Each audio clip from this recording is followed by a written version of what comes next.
Welcome, everyone. We're here to talk about some of the building blocks of existence. When it comes to practical experience in the garden, we have to begin with what we can see, taste, and feel, even though what we can see is actually the last thing that is produced. It's a difficult thing to imagine, but if you look at wood, it's a bit easier to imagine because what is finally solidified is only solidified out of what was formerly invisible, dynamic, flowing. In the human being, the same is true of our nails and skin and teeth. They used to be in the flowing part of us and only solidified out of that. But we have to begin with the physical and the sense perceptible before we can get beyond that. If you consider a fruit,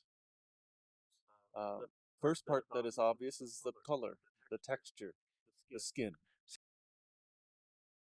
And yet the part that we value is hidden from immediate perception. It's behind the surface.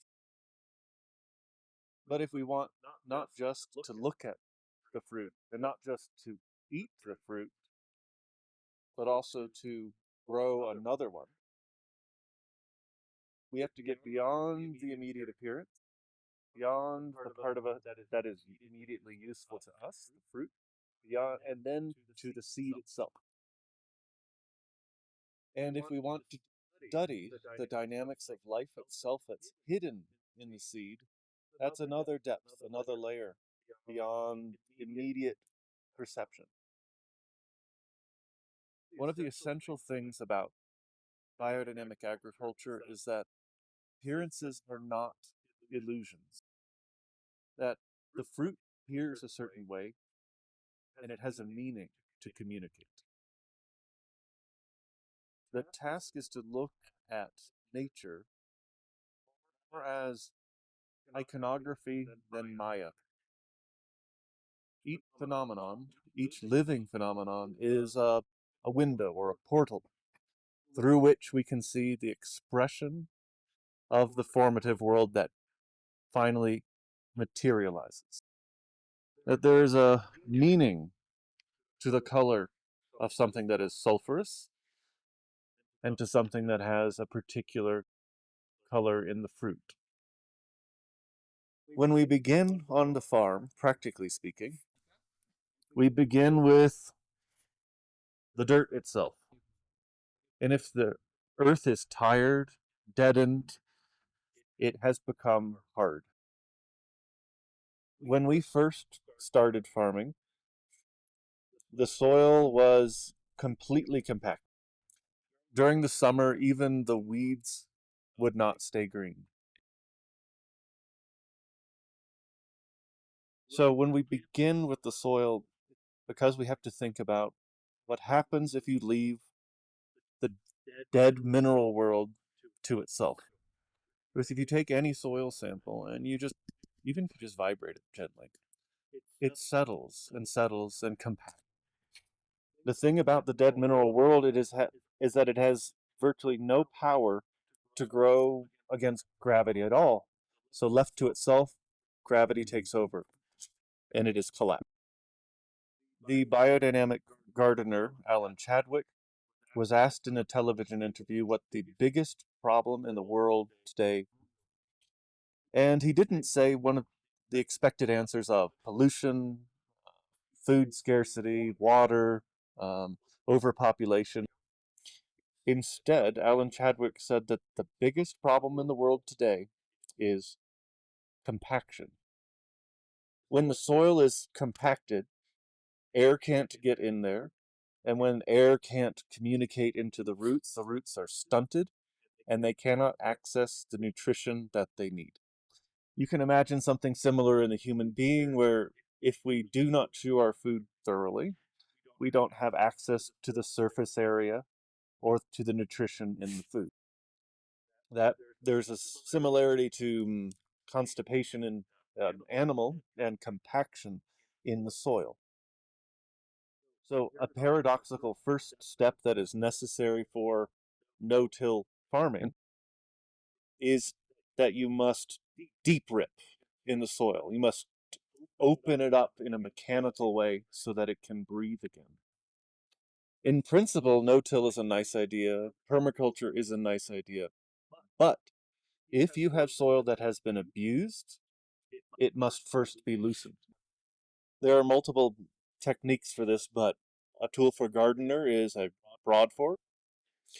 For a farmer, it would be a deep ripper or a subsoiler. But the task is that it must first be broken open. The solidified, ossified habits of the past must be brought into the air again. And this can be a controversial point because the idea of minimal disturbance is these days championed as the ideal. Plowing is understood to be a violent act, and it is when the earth is not ready. But when the earth is ready, it is a marriage of heaven and earth. When the earth is not ready, but when the earth is in the suitable condition, it is actually a generator of fertility. When you go back to the origin of the plow and how it was used, some of the oldest iterations of the plow were not made out of common materials, but were rather made out of precious metals like gold or silver. Dr. Ehrenfried Pfeiffer talks about this in his book, The Earth's Face. And these ancient plows were used originally exclusively on holy temple sites as a ritual that was cultivating fertility on earth. And these old plows were used like altars over which newlyweds would be married. That would be where this sacrament would be consecrated. Married over the plow.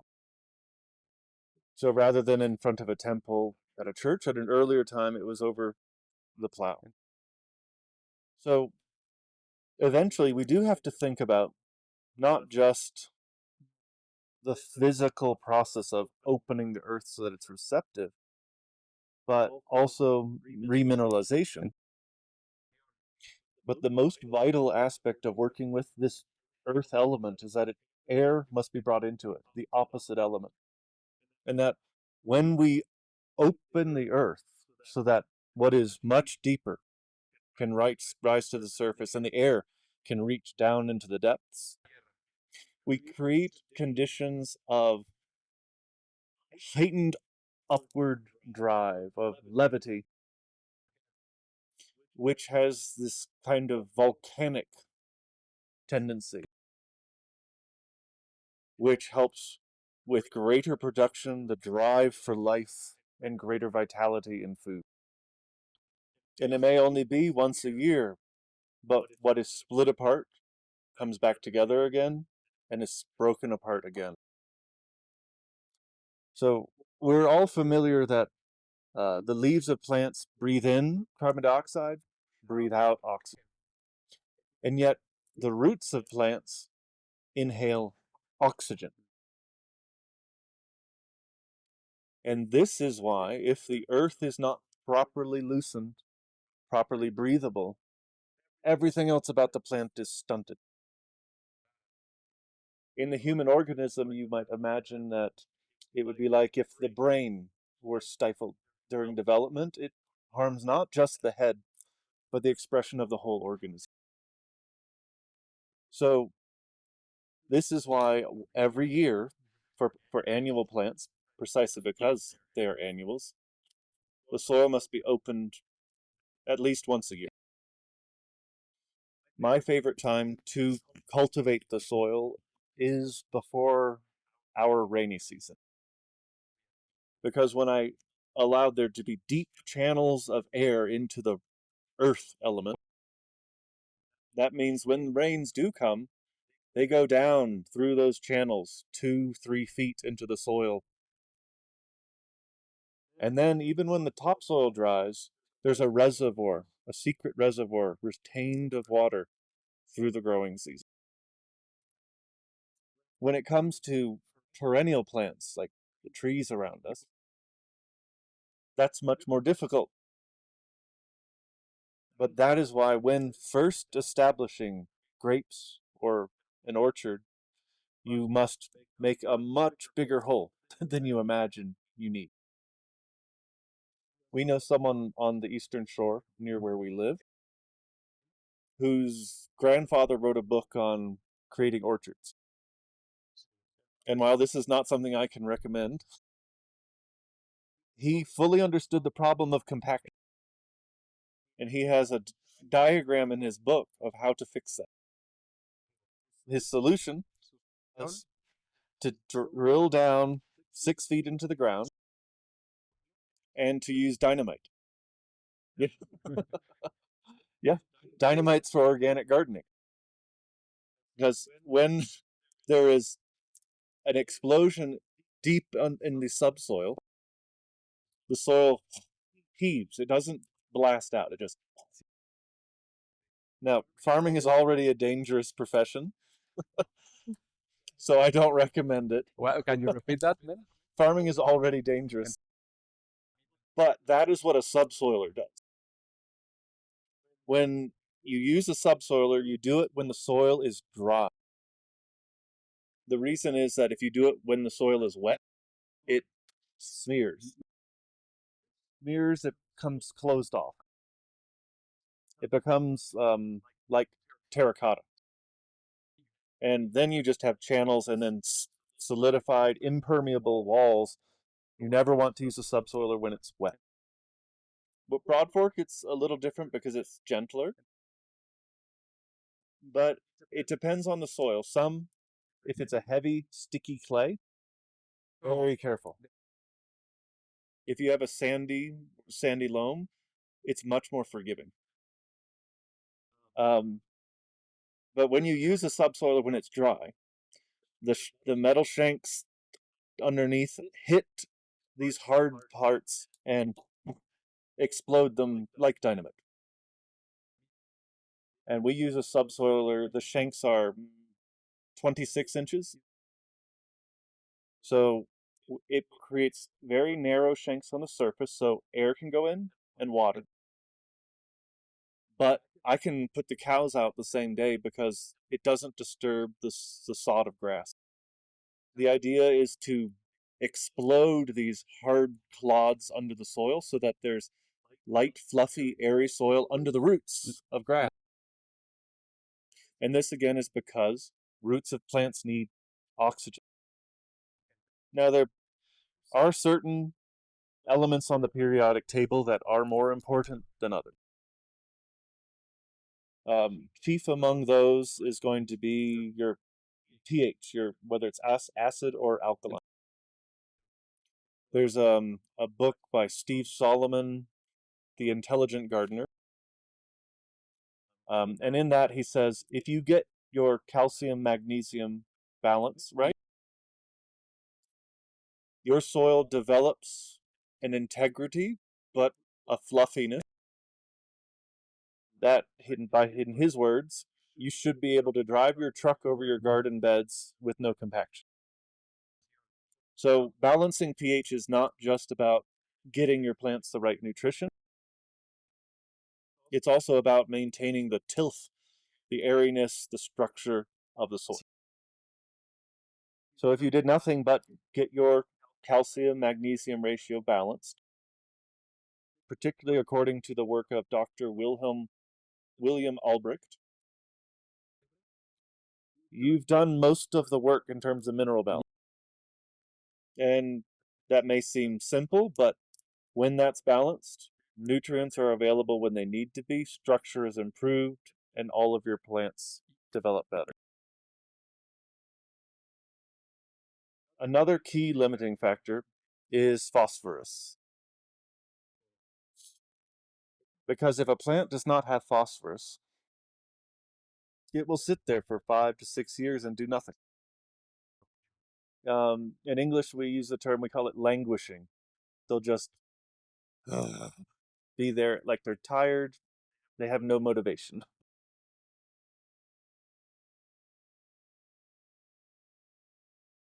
So this would happen to us for several reasons. It was compaction, because these roots would encounter rather unpleasant experience around them. If you have compaction, even if you loosened the topsoil, it can't grow below that hard pan. And it's also hurting the plant because when rains come, water can only fill this top area as well. There's a tool called a penetrometer, and you push it into the soil, and it will give you a PSI reading. And that tells you the pounds per square inch needed to push through the soil. If that is ever more than 200, not only are your plant roots not going to be able to get through there, water can't go through that. So you end up with a lot of people farming and gardening are only farming in the top 4 to 6 inches. Even though in most parts of the world, there is a reservoir of water somewhere under the soil. And so the apparently violent act of plowing and cultivating, therapeutic. If someone has a broken arm, you sometimes have to set the bone. It's not a pleasant process, but it's good for the patient. When you subsoil, you send cracks down into the soil. And that has this explosive activity down here. But it adds a lightness and light to the soil. And this is actually why plowing was conceived of by, according to anthroposophical stream, early prehistoric Zarathustrian initiates. And this is not Zarathustra who we think of as Zarathustra, but one of his gurus, you could say. The meaning of plowing was to bring light into the earth. This is light from the sun, but also lightness like a feather. So when this happens and then you get rains, the rains can go down. And if the water can go down, the roots will chase it. And the deeper you go in soil, the richer in mineral nutrients it is. People are always hungry for gold, but there's a treasure trove below the soil of nutrients. Oh, yeah. So naturally, there is your topsoil. Everyone knows about that. Your top 4 to 6 inches, maybe a little more. But pretty quickly, you'll get to what's called the subsoil. The topsoil is relatively alive, the subsoil relatively dead.